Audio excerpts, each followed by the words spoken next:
puse en marcha una lucha de vida o muerte de Paul Craig Roberts. Algunas personas consideran mi título una exageración. Él no lo es. Creo que Trump entiende que está en una lucha de vida o muerte. El establishment estadounidense intentó desacreditarlo y arruinarlo, encarcelarlo y asesinarlo.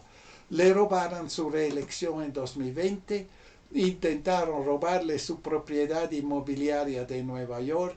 No es posible que Trump tenga ilusiones sobre lo que está a punto de afrontar.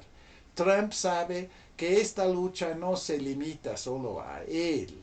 Se trata de Estados Unidos. Durante décadas, un establishment estadounidense corrupto ha dirigido el gobierno para su propio beneficio y a expensas del pueblo estadounidense. Trump dice que quiere quitarle al gobierno a las manos del establishment corrupto y ponerlo de nuevo en manos del pueblo. Este es el último lugar donde el establishment los quiere. Para ellos, la lucha que Trump inició en 2015 es existencial. Si Trump pierde, Estados Unidos pierde y el establishment gana. Las libertades civiles desaparecerán, especialmente para los blancos racistas y las personas que creen que solo hay dos géneros. La censura y las narrativas falsas prevalecerán y viviremos en un sistema de creencias construida para nosotros por el establishment y los medios de comunicación corruptos para quienes el gobierno es un centro de ganancias. No sé cuántos de los designados por Trump entienden que están en una lucha de vida o muerte. ¿Qué tan fuertes son? Si Trump no gana, sus carreras estarán acabadas. El establecimiento se encargará de ello. Si el establishment demuestra ser más fuerte, los designados por Trump cambiarán de bando y abandonarán la lucha. No sé cuántos estadounidenses partidarios del MAGA entienden lo que está en juego. ¿Cuántos de ellos creen que la lucha terminó con la victoria electoral y que ahora el presidente Trump arreglará todo? Si esta ilusión prevalece, las medidas extralegales de emergencia que Trump debe adoptar para triunfar no encontrarán apoyo entre sus partidarios. Los medios de comunicación prostitutos pintarán una imagen de Trump como un tirano. La democracia son sistemas de gobierno inestables, incluso cuando la población es étnicamente homogénea, como era el caso de la República Romana, donde el poder gubernamental residía en el Senado. Pero con el tiempo, intereses diferentes reemplazaron a los intereses comunes y el Senado se volvió disfuncional. Para mantener las cosas bajo control, Roma en esa época tenía una serie de dictadores con mandatos limitados. Cuando Julio César vio el colapso del orden republicano, rompió las reglas y cruzó el Rubicón. Pero a pesar de su nombre, César no era todavía un César. Su hijo adoptivo Octavio, que tomó el nombre de Augusto, fue el primer César romano. Augusto tuvo cuidado de mantener la apariencia de que el Senado todavía estaba, al menos parcialmente, en el poder. Pero después de Augusto, el Ejecutivo gobernó sin pretensiones. Esta es la situación a la que ha llevado a Estados Unidos una legislatura estadounidense disfuncional. Durante décadas el Congreso ha ido perdiendo poder ante el poder ejecutivo. La presidencia de Roosevelt en la década de 1930 fue una importante destrucción del poder del Congreso. Los reguladores de Roosevelt tomaron el poder sobre la ley al redactar las regulaciones que la implementaron. De hecho, el New Deal destruyó el poder del Congreso. El poder legislativo se trasladó a la función pública en los organismos reguladores. Cuando los tribunales federales reconocieron la debilidad, intervinieron. Hoy, a pesar de la separación de poderes, los tribunales federales establecen límites al poder ejecutivo cuando éste sirve al establishment, pero se mantienen al margen cuando las órdenes ejecutivas sirven al establishment. De los tres poderes del Estado, el legislativo ya no tiene gran importancia. En Estados Unidos ya no hay solo 3 ramas de gobierno, hay 4 ramas. La cuarta es la función pública. Érase una vez en un cuento de hadas el servicio civil, incorruptible y el objetivo era apartidario y servía al pueblo estadounidense manteniendo al gobierno electo honesto, pero siempre fue liberal porque atraía a la gente que creía en más gobierno.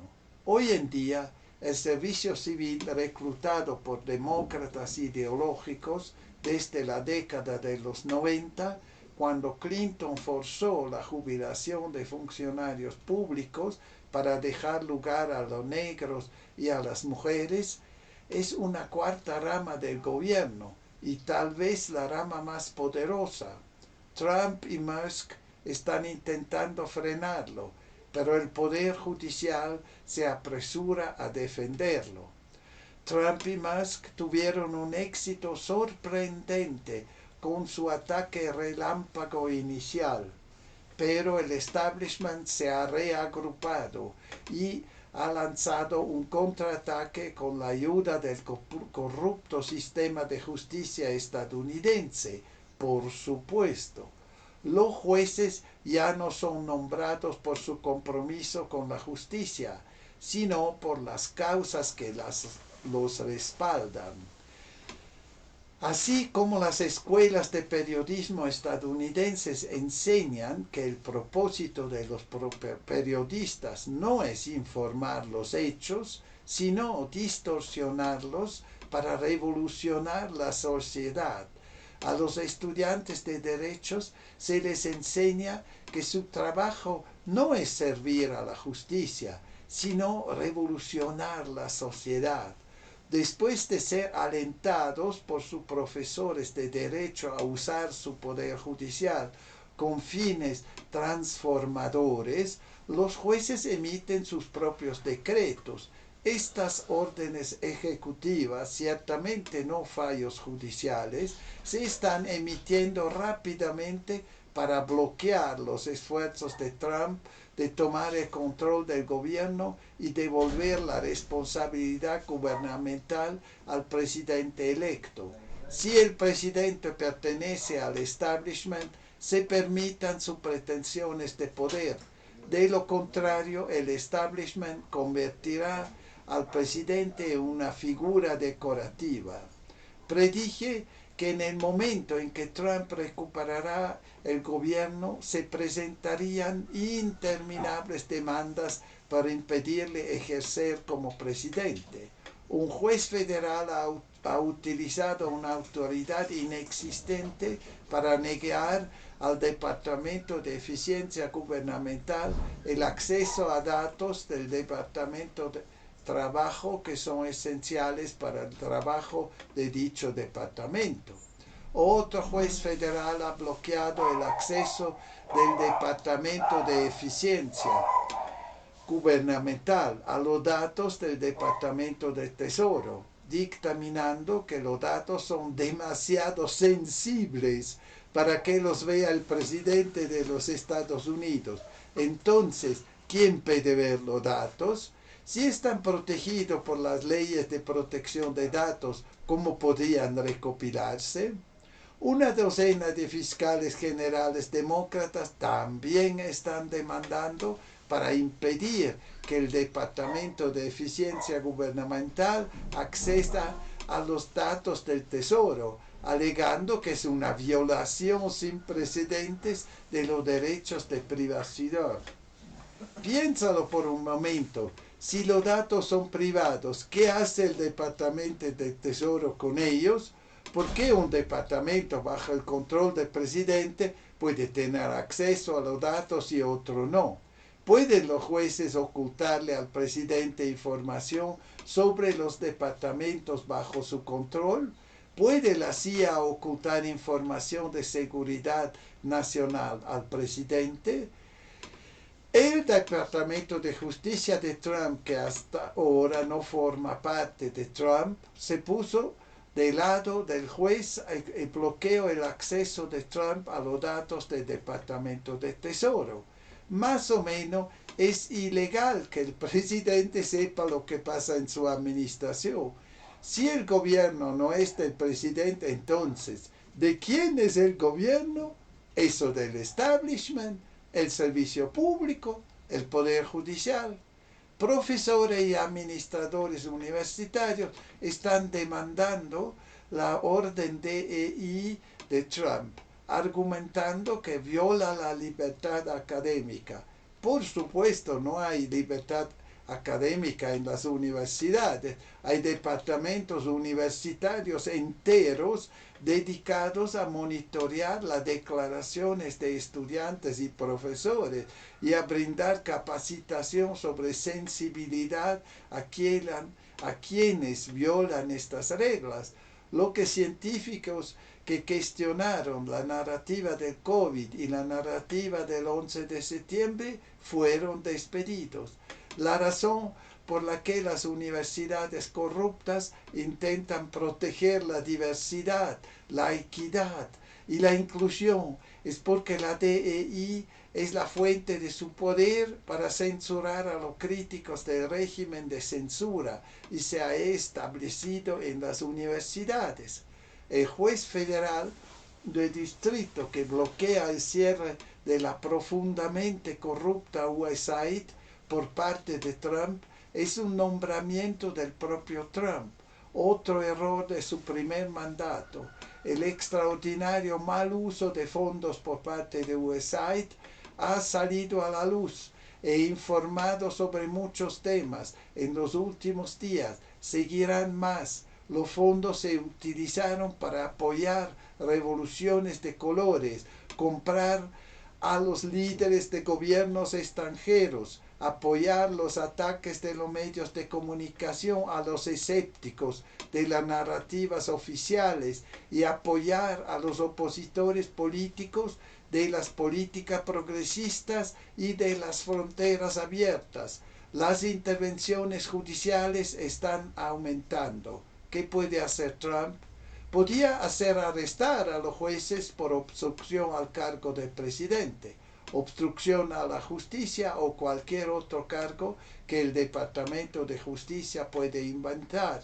Recuerde, el Departamento de Justicia no tuvo ningún problema en inventar todo tipo de acusaciones falsas contra el propio Trump, contra los manifestantes de 6 de enero, contra Mike Lindell, o contra los abogados de Trump y contra Rudy Giuliani. La designación de Leticia James como fiscal general de Nueva York por parte de George Soros tampoco tuvo problemas para inventar cargos de los que nadie había oído hablar jamás. Ni siquiera necesita una acusación. Ella arruina a la gente sin cobrar nada.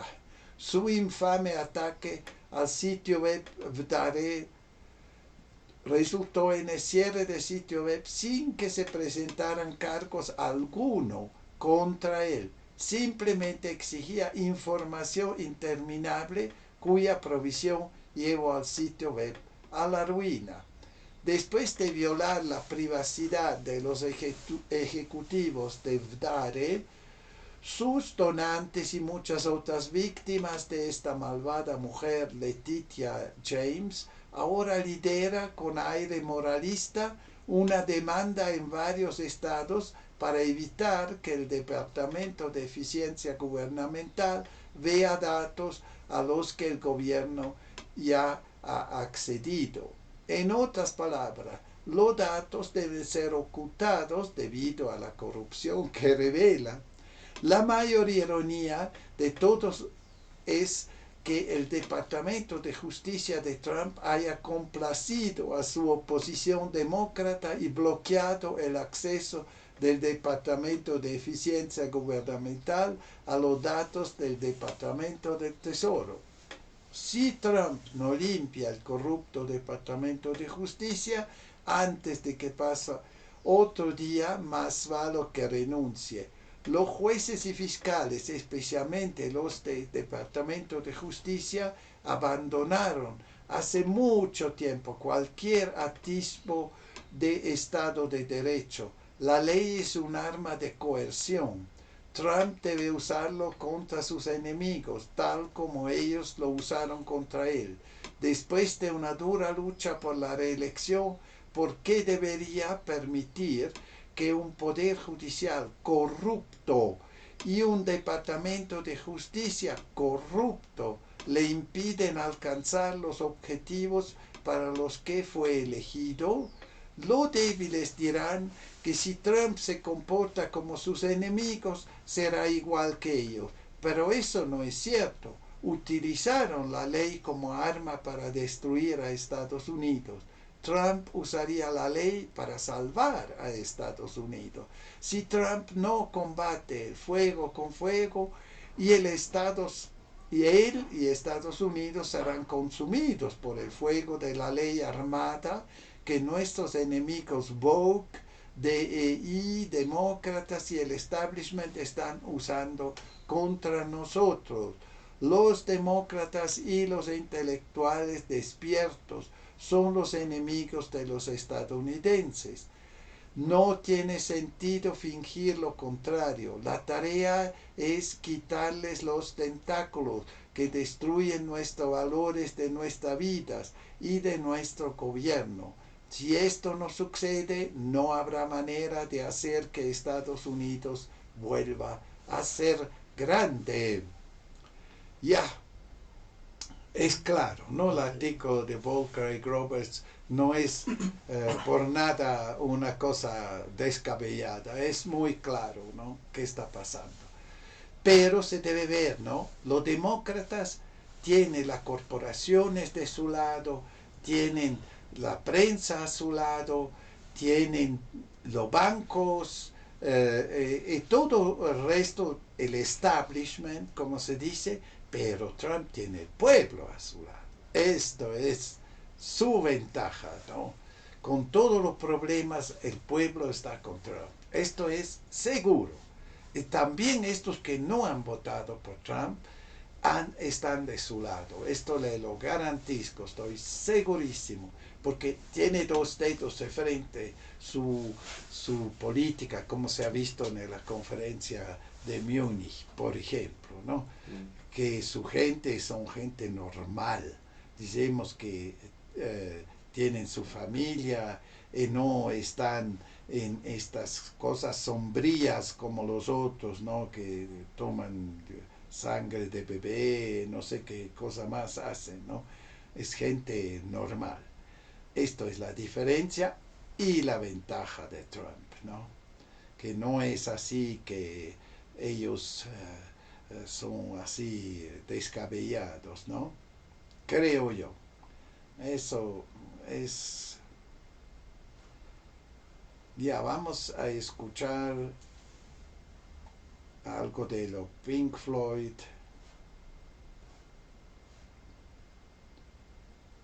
por alegrarnos un poco porque era muy fuerte esta cosa.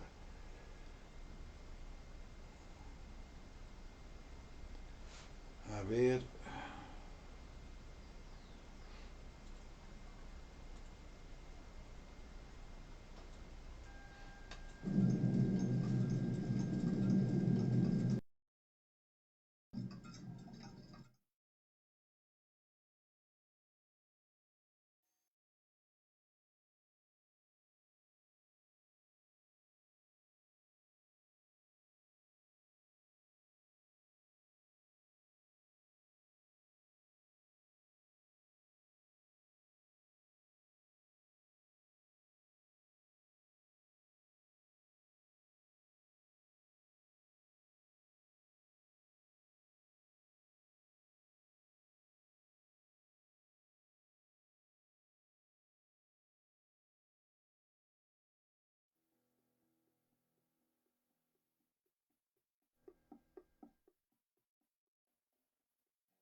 36 minutos vamos de Guatemala a Guatapeor, se puede decir así, ¿no?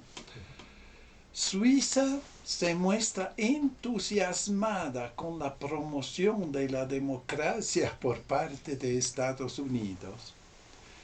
Suiza está profundizando su cooperación con USAID, la Agencia Estadounidense de Desarrollo, allí donde Washington pretende provocar un cambio de gobierno financiando revoluciones de colores. La Suiza oficial aparentemente quiere prestar asistencia activa.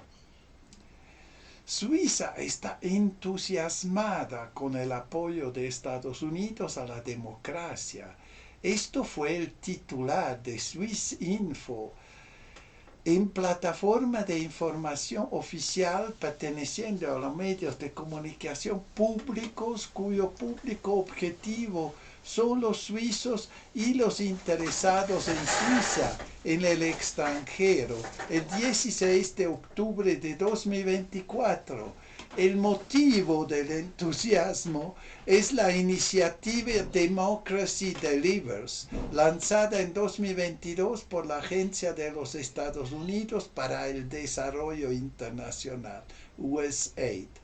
Democracy Delivers, según nos informa Swissinfo, es un proyecto que tiene como objetivo apoyar a los Estados Unidos, que Washington clasifica como puntos brillantes democráticos. Suiza es uno de los países socios más comprometidos con la iniciativa, porque Suiza también está comprometida con la promoción de la democracia en su política exterior, según Swissinfo.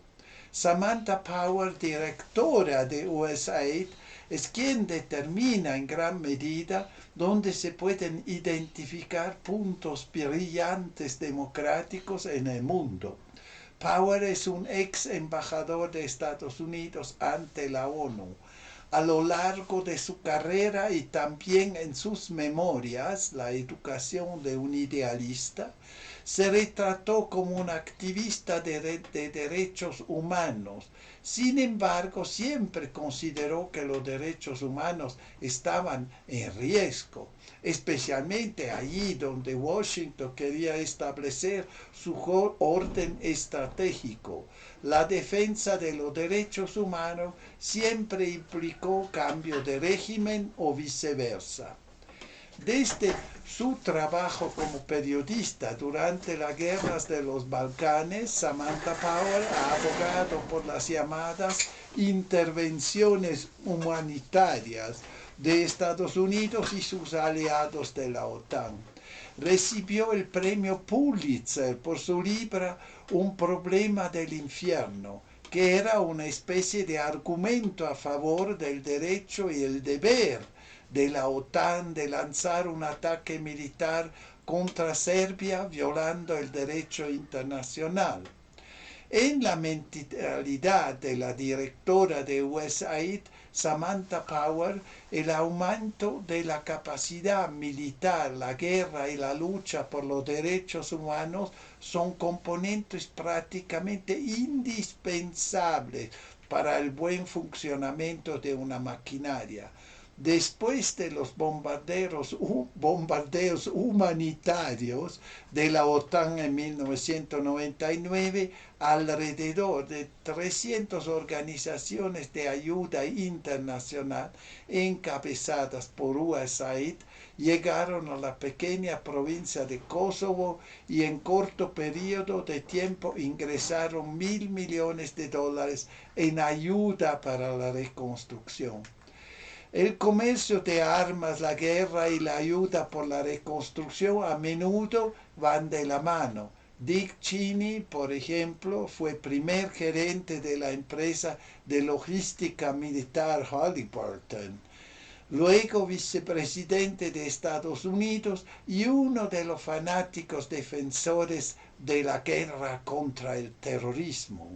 Estados Unidos bombardeó Irak y Halliburton recibió un contrato exclusivo para reconstruir el devastado país. Mira, mira qué bonito. En octubre de 2001, George Bush inició la guerra contra el terrorismo con ataques aéreos en Afganistán. Al mismo tiempo, una caravana de trabajadores humanitarios, militares y civiles procedentes de más de 60 países entró en Afganistán. Ya en 2004 se registraron en Afganistán más de 2.000 organizaciones de ayudas encabezadas por USAID con numerosos proyectos.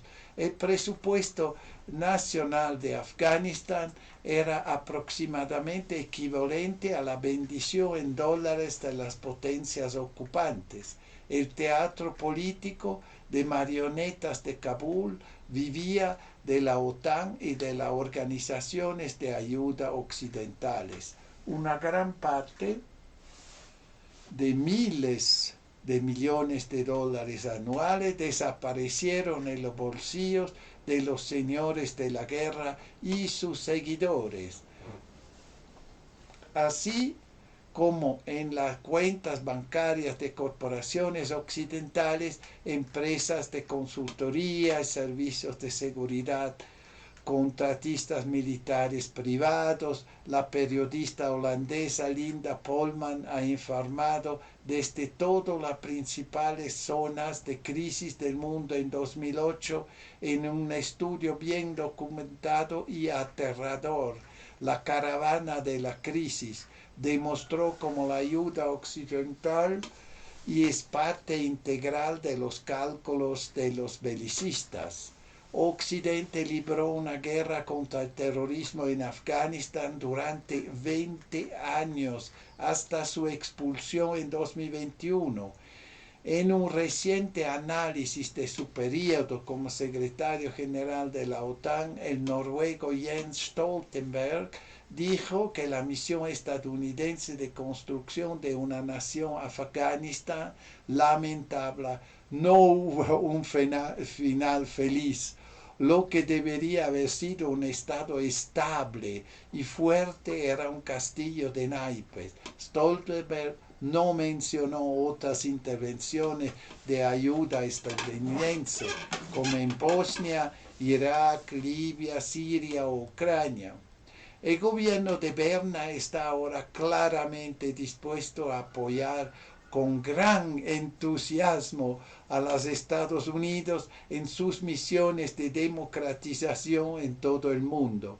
En una conferencia de los países socios del proyecto Democracy Delivers, celebrado en marco de la Asamblea General de la ONU, a mediados de octubre, el ministro de Asuntos Exteriores, Ignacio Cassis, destacó que las repúblicas hermanas de Estados Unidos y Suiza comparten una larga historia de derechos y libertades democráticas, y cuando surge un cambio positivo, como el reemplazo de un gobierno autoritario mediante elecciones o protestas, las democracias emergentes a menudo necesitan un rápido apoyo externo. Este apoyo se expresa, por ejemplo, en la organización y financiación de una revolución naranja, como lo que tuvo lugar en Kiev en 2004. Viktor Yanukovych, considerado prorruso, fue elegido presidente en noviembre, según los resultados oficiales.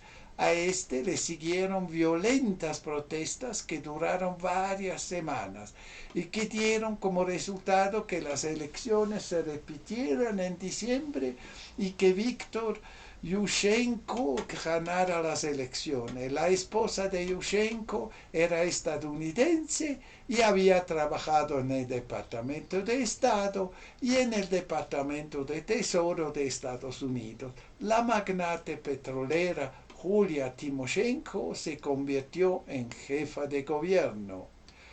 Jan Trainor, corresponsal de Guardian en Europa de este, durante décadas escribió en este momento para que Washington había financiado y organizado la campaña electoral de Yushchenko. Su investigación mostró que la influencia política de instituciones como USAID y su ONG relacionado siempre siguió un patrón similar, desde la ex Yugoslavia hasta Georgia y Ucrania. Organizaciones como el Centro Internacional de Conflictos No Violentos desempeñan el papel de gestión de la democracia según las directrices geoestratégicas de Washington. Oficialmente, Washington siempre promueve la sociedad civil y la democratización. Lo que siguió a partir de 2005 fue lo opuesto, un régimen oligárquico desgarrado por las luchas de poder e intrigas que, según Transparencia Internacional, convirtió a Ucrania en el país más corrupto de Europa o del mundo, se puede decir. En 2014, Ucrania volvió a experimentar una revolución naranja, utilizando el mismo mecanismo. Victoria Nuland, diplomática ucraniana durante la presidencia de Obama y Biden, y esposa del líder neoconservador de línea dura, Robert Kagan, organizó el golpe en Kiev.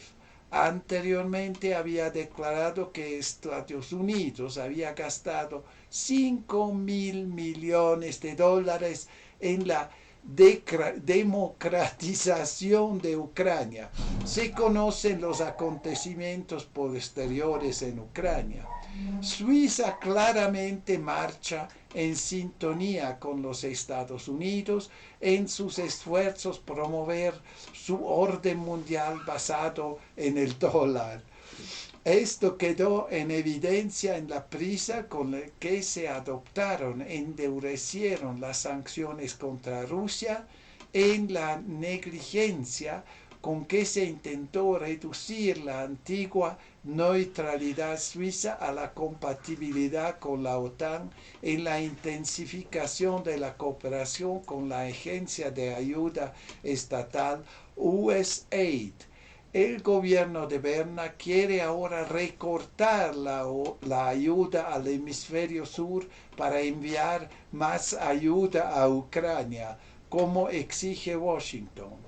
Linda Polman llama a las organizaciones de ayuda empresas comerciales disfrazadas de Madre Teresa. Las políticas de ayuda exterior y desarrollo de las potencias industriales, cualquiera sea el pretexto, nunca fueron otra cosa que la lucha por esferas de influencia, mercados de exportación para nuestras industrias, bases geoestratégicas y control de materias primas. Esta voluntad de autoconservación puede, en el sentido de Nicolás Maquiavelo, no ser ni buena ni mala, sino una ley de la naturaleza, pero se convierte en un fraude cuando los verdaderos intereses de un Estado se ocultan tras una moral de derechos humanos y de democracia. En su libro, Linda Polman cita un discurso sobre política de desarrollo pronunciado por el ex secretario de Estado de Estados Unidos, Hillary Clinton, al personal de USAID el 23 de enero de 2009. Creo en el desarrollo y creo que todo corazón que USAID es verdaderamente un socio igualitario junto con la defensa y la diplomacia en el avance de la seguridad nacional de Estados Unidos. No se podía decir más claramente. 9:51. Así han escuchado lo bonitos suizos que están patas con Estados Unidos y con USAID. No me parece nada de raro que Cassis, que es así un chupe ministro del Exterior suizo, es una figura horrible, es una figura de lo peor. Él es así un títere de los bancos, no un títere obviamente de Estados Unidos. Ahora es comisario europeo. Le han, como se dice, ascendido al señor Cassis. Le han premiado, ¿no?, por sus grandes logros, digamos, es un chupe ya de gran envergadura, no es solo un chupe común y corriente, ¿no? Esto sí es seguro, garantizado y seguro. Es una vergüenza, ¿no?, por todos nosotros los suizos, digamos, ¿cómo se podría decir? Sumérgete en los sonidos que te De encantan. bien, Lleva ¿no? tus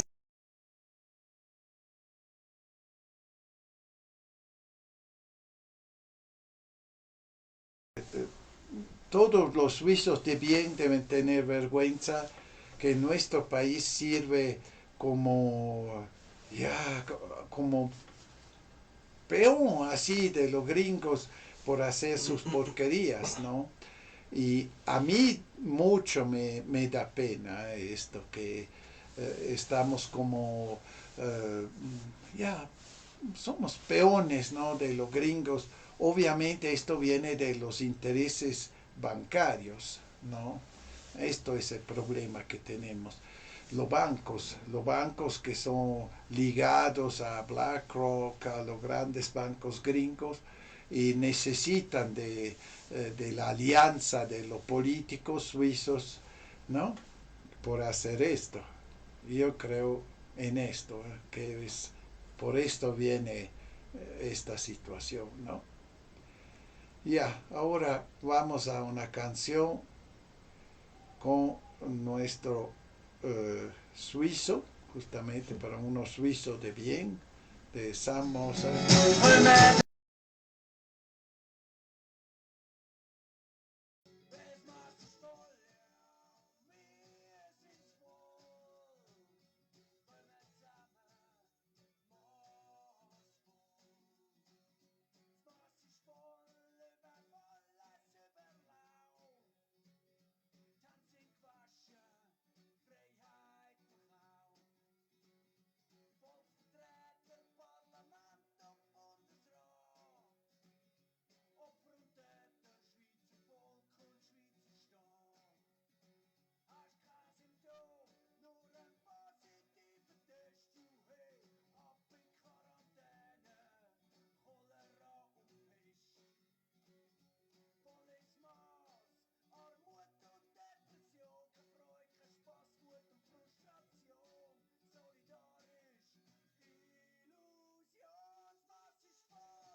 Marsfall es una canción en los tiempos oscuros del 2020, el rebelde Sam Moser contra las restricciones del COVID, que cuenta sobre nuestras experiencias de este tipo de terrorismo de Estado, ¿no?, que hemos vivido en todos estos tiempos, especialmente 2021, y la tragedia de las inauguraciones, de la prueba, de el just stay at home, no quedas en casa, etcétera, etcétera, la ruina económica que nos han procurado, que hasta ahora la sufrimos, ¿no? 9:59, yo me despido de ustedes hasta mañana.